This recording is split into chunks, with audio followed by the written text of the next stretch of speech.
حضرت اسما بنت ابی بکر رضی اللہ تعالی عنہ فرمانے لگی اگر میں سچ بتاتی ہوں کہ حضور غار ثور میں ہے تو معیار یہ ہے کہ یہ وفا کے خلاف ہے، اور اگر میں جھوٹ بولتی ہوں تو میرا دین مجھے اجازت نہیں دیتا۔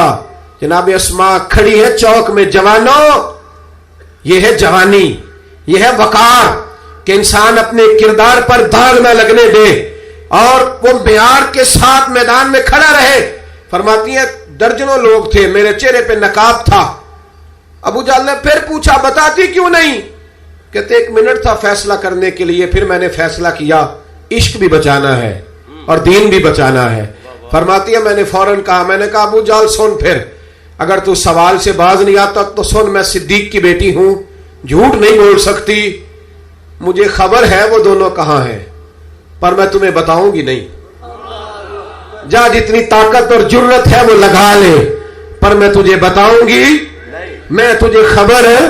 اقبال بولے، کہنے لگے جب عشق سکھاتا ہے آداب خود آگاہی، پھر کھلتے ہیں غلاموں پر اسرار شہنشاہی۔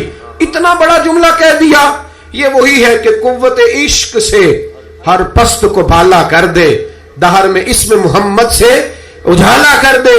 کہا مجھے پتہ ہے کہاں ہے، پر میں تمہیں بتاؤں گی نہیں۔ اب اتنے بڑے بازار میں اتنے بڑے چودھری کو، اتنے بڑے سیٹ کو لاجواب نہیں بتاتی میں؟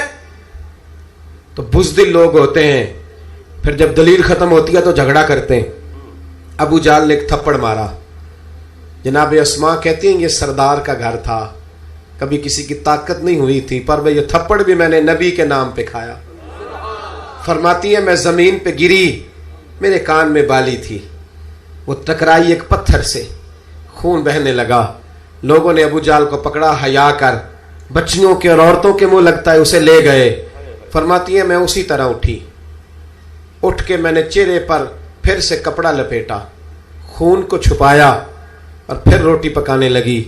فرماتی ہیں اسی طرح کھانا بنایا، پھر کئی دفعے نکل کے دیکھا، جب کوئی راہوں میں نہ رہا، فرماتی ہیں سنسان رستوں میں میں غار ثور کی طرف بڑھی، اور جب میں غار ثور میں کھانا لے کے گئی تو چہرہ چھپا ہوا تھا۔ باپ تو باپ ہوتا ہے نا، بیٹی تو رات کو ٹیلی فون پہ صحیح بات نہ کرے تو باپ گھر آ کے کہتا ہے نیند نہیں آ رہی، لگتا ہے بیٹی کو سسرال میں کوئی تکلیف ہے، اور بیٹی منہ چھپا کے غار میں پہنچی تو جناب صدیق اکبر پریشان ہوئے، بیٹے کیا بات ہے، منہ کیوں چھپایا ہے، بتاؤ۔ کچھ نہیں ابا جی یہ دیکھیں آج کیا پکایا۔ کہ نہیں پتر بتا معاملہ کیا ہے، کیا بات ہے۔ جب 2-3 دفعہ جناب صدیق اکبر نے تشویش کے عالم میں پوچھا تو حضور علیہ السلام نے فرمایا، کریم فرمانے لگے اسما بتاتی کیوں نہیں، معاملہ کیا ہے؟ تو پھر جناب اسما رو پڑی، ایک واری میری آنکھیاں چوں اونا نے اتھرو پونجے سن، ہن چسکا پہ گیا رونے دا، ہر ویلے آہو زاری دا۔ جناب اسما رو پڑی، کہ کھولیے کپڑا بتائیے۔ فرماتی ہیں پھر سے کپڑا کھولا، خون پھر جاری ہونے لگا۔ عرض کی یا رسول اللہ آج عجیب دراہے پہ کھڑی ہو گئی تھی، عشق بھی تھا اور دین بھی تھا۔ اگر میں بتاتی تھی کہ آپ کہاں ہیں تو عشق نہیں بچتا تھا، اور اگر نہیں بتاتی تھی تو جھوٹ تھا، پھر مجھے میدان میں ڈٹ کے سچ بولنا پڑا۔ آج میں نے سچ کے لیے یہ مار کھائی ہے، سچ کے لیے تھپڑ کھایا ہے، سچ کے لیے زمین پہ گری ہوں، اس لیے کہ میں صادق اور امین نبی کا کلمہ پڑھنے والی ہوں۔ میرے محبوب کریم نے جب یہ بات سنی تو حضور کی آنکھوں میں آنسو آئے، حضرت صدیق اکبر بھی روئے۔